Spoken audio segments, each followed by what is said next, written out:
I have my boss hat on today. It's invisible, so that's why you can't see it, but if you see like hat hair, that's why.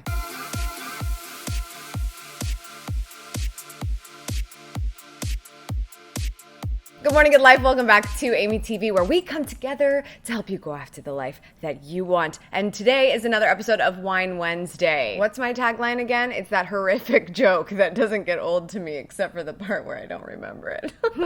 I hope this mic is working, unlike recent days. Good morning, good life. Welcome back to Amy TV and another episode of Wine Wednesday, where we don't believe in complaining, but if you're gonna whine, then pour me some. So just very quickly, because when you go to Italy in the summer, you have to keep bragging about it forever and ever and ever. I am drinking yet another wine from our travels. This is the Riserva 2013 Pulcino. And this is from the area of Montepulciano, which I told you last time we loved. That was our little wine country jaunt. But pretty much everywhere in Italy is wine country, just so you know. I got to thinking, do you care? This isn't like a wine tasting show. Do you care what I think about the wine I'm drinking? Because, like, I am so unbiased. I just enjoy all of them. So, Gary does a sniffy sniff, right? It smells like wine. We're good. I wanted to just dive straight in today because I actually have a lot of feels on this topic. For those of you who are unaware, maybe you've just watched a couple of YouTube videos or you heard a podcast. I don't know how you ended up here. I'm so grateful. But if you didn't know, I've been in business for 10 years. 10 years! And guess what? That's not that long. Being in business for 10 years means I kind of know what I'm talking about at this point. I mean that facetiously, but I also mean that to be that it's a really interesting world we live in today. Absolutely anyone can start a business. This is both a good problem and a bad problem. And I kind of wanted to get into that today, specifically if you happen to be in business for yourself or are thinking about it and the things that you should be considering as you are going down this road. I've learned a lot in the space of 10 years, mostly around the things that are my expertise and what my clients at my companies pay me for and what people have purchased products from me for in regards to. Those are the things I specialize in. But in regard to actually having a business and what that takes, I've learned a lot about that as well. But there's still so much to learn because 10 years is actually not that much in business time. It's businesses that get past the 5-year mark that it's like, wow, you figured out how to stay in business. So it's really interesting now because the accessibility that we have with digital and the internet and all the things, that anybody can do it. And your business is what you make of it. But that doesn't mean what a lot of people think it means. And I think that's what we need to address. The business is what you make of it, but the work is not. The work is just the work. The work is the stuff you have to do no matter what. And you have to do a lot of it. So you're either willing to put in that work or you're not. It's not all sunshine, rainbows, and Instagram accounts when you start a business. There's a lot of other stuff involved in this, and you have to really be willing to take it all on and in stride, because it's not gonna be pretty all of the time. As a matter of fact, simply taking an Instagram photo, which is a piece of media which helps you market something, and sometimes it's helping you market something that's also a free piece of content, is hard. It's uncomfortable. It's not easy. So already that's the thing we're excited about, but that's also difficult. And then there's things like accounting and taxes and hiring people and managing people and overhead and making these decisions. And it's difficult. Not to mention, you go into business for yourself, guess what? You gotta sell yourself. Yeah. Guess what? You're in sales. Congratulations, you are a salesperson. As a matter of fact, anyone that works at any company is a salesperson. And I don't think anyone really wraps their mind around that. We envision something so when we think of salespeople. And it's also really, really critical that we take it on in our own way, in our own authentic way, because it's so important to the business lasting, again, beyond that 5-year mark that most businesses crash and burn, and into the future. There is so much freedom that goes into this, but it also comes with a lot of responsibility, and that's why you truly have to wrap your mind around all of these different hats that you have to wear when you are in business. The reality is, until you fully grasp all of it, you will not be successful. And I don't think enough people are saying that. It's a lot easier to just say, come on, it's great, try it out, you'll love it, you'll enjoy it. Sorry, I was gonna burp at the end of that sentence. I was really hoping to make it, and I did. It's very easy to enjoy the freedom, but it's hard to own up to the responsibility. Some of the issue here, I think, is a little bit of a lack of clarity about what it means to go into business. And one thing that I hear frequently is the word entrepreneur. The word entrepreneur is just thrown around left and right, used in all kinds of sentences, meaning all kinds of different things. And to me, I have an opinion about it. I think I want to share with you, because I think even if you disagree, it'll help you to work out a little bit of clarity of what it really means to go into business and how you do it and what you do with your time and what you're selling. So in my opinion, there's two different kinds of people that are in business. There's somebody who is an entrepreneur, and there's also somebody who's at the most basic level selling time for money and is more of a freelancer. Regardless of that, you can both have an LLC. You can both file for some paperwork and make it fancy. You can both have business cards. But how you spend your time and how you make money is indicative of what type of business it is. So I find it really fascinating when people say, I am an entrepreneur. And it's just like, you're a copywriter. So to me, when, let's say you are a copywriter and you're a copywriter for a company, you have decided you're not going to take on a bunch of risk. You're just going to do your job for somebody else's goals and outlines. And that is how you make money. You get a traditional paycheck, however the logistics of that company works. You might get a 401k, you might get health insurance, you might have your taxes handled for you, etc., right? That's what that's like. Then there's copywriting for yourself. Just because you're now selling yourself to clients and having to find your own revenue streams, find your own way to bring in that money, doesn't necessarily mean that you're entrepreneurial now. You've simply moved how you make a paycheck. Either way, you're trading time for money. So I think that's a really important thing for people to grasp right off the bat, because when you say, I want to go out on my own, I want to do my own thing, that's 100% fine. And whether you want to call yourself an entrepreneur or not is fine. I'm more worried about you realizing what's actually happening. Not only do you have to do your job for that time, for the whole amount of time that you are free as a bird to run your business. It ain't 9 to 5, I can tell you that. Now you also have to spend your time on the logistics of the company that you didn't initially have in that other regular job or freelance job for another company where they took on all the risk and they just simply wrote you a check. So I think that's really important for people to think about. If you do, then you're much more likely to truly understand what it's going to take diving into this world. And if you haven't thought about that and you're already in business, this may be one of the problems with it. There's also another thing that I think could probably be even worse than lack of clarity about what you're actually doing. And that is the scarcity mindset. And I'm saying this as somebody that is absolutely a recovering scarcity mindset individual. I think we all experience it in different areas of our lives or at different points in our lives.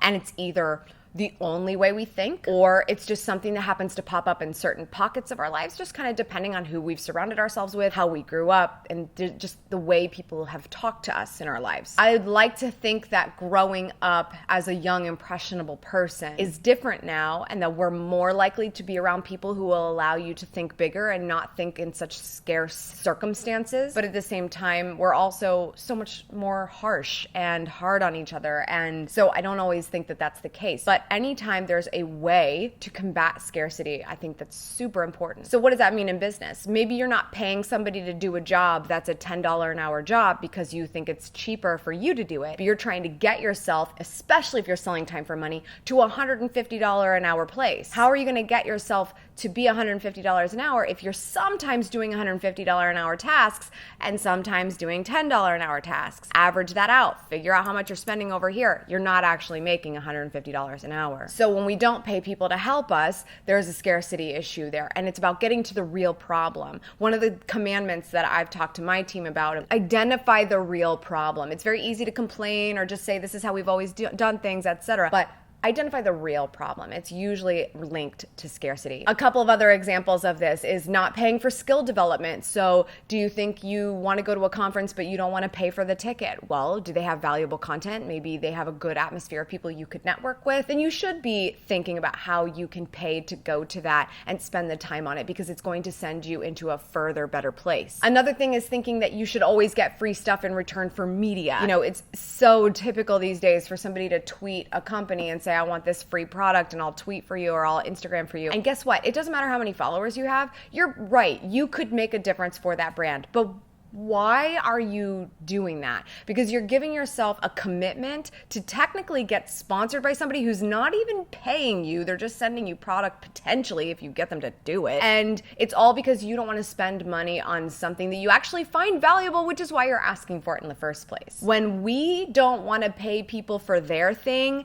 they don't want to pay us for our thing. It's karma. It's business karma. I wish more people understood this. And another one is that maybe you're not hiring people who can help you understand what steps to skip. Can you Google how to do anything in business?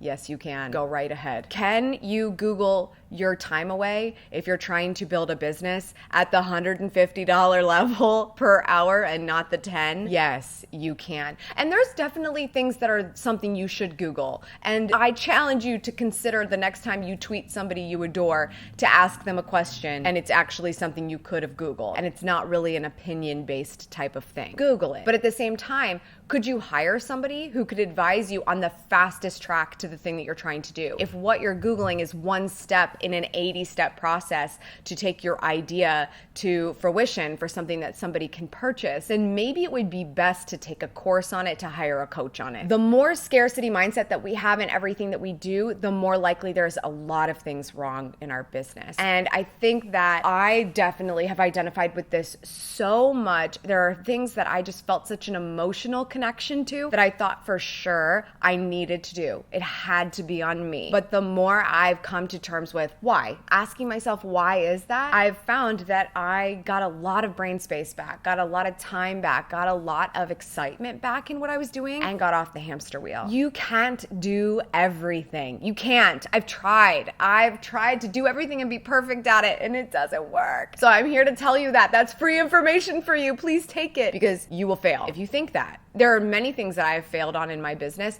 if not for anything but, something could have happened a lot sooner if I would have just thought a little bit differently about it. But you will fail if you still think that you can do it all and you don't have to have any help to do it. So what's the potential problem with your business? It's likely a lot to do with the misconceptions about how awesome it could be to be in business for yourself without really grasping the hard parts, the responsibility parts. And more than anything, it's a scarcity mindset. If you feel that there is something that you don't need help with or that you wouldn't possibly pay for, even though you've heard of many people paying for it and it moving them forward in their lives, then that is definitely a scarcity thing. Another scarcity thing that could be really hurting is, I don't know where I'm going to get my next client from. I don't know where I'm going to get my next revenue stream from. I don't know where this money is coming in. I don't know how I'm going to make this work. I don't know who's going to send me business. And thinking like that again is that scarcity kind of constraint around your brain that's not opening you up to what the actual possibilities are. And I'm not necessarily a believer of the secret, but what I am a believer of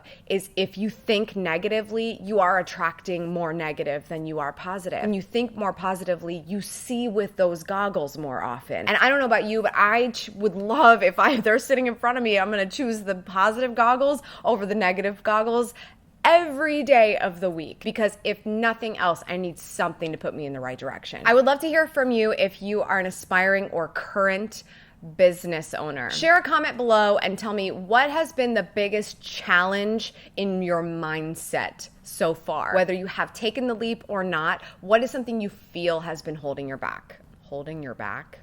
My God, Amy, you've had 3 sips of wine. Holding you back. As a quick note, this is top of mind because I just launched a new tier in Shine Squad specifically to businesses. And I'm not going to go on and on about it here, but you can go check that out in my Patreon. Just so you know, I have not been coaching businesses for a couple of years. I've been really focused on the media play here, having the best videos and the best podcasts for you and doing the best possible work here that I can. That's not going anywhere. But I miss having these conversations because I have learned so much in the last 10 years and I continue to. So now I've created a space for people who are of the Shine Squad mentality, positive, uplifting, challenging themselves to be better, but are also in the business space. So if that sounds like that's you, then I would highly recommend you check it out. This is the first time I'm coaching businesses again in a couple of years, and it's in a way that we can hold ourselves accountable, but not so much that it's inaccessible to you. I think the biggest problem, especially with scarcity and asking for help, is that a lot of businesses haven't figured out how to find the cash flow to afford it, and I'm trying to make that happen. So check it out if that feels like a fit for you, and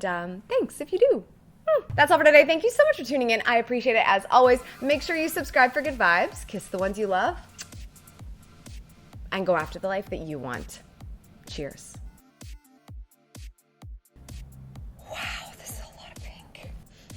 Oh, so good. I picked out the cutest outfit for this video, and it turns out I wore it in the last Wine Wednesday, which was not that long ago. That same white sweatshirt. I wish I could wear it all the time. So comfortable.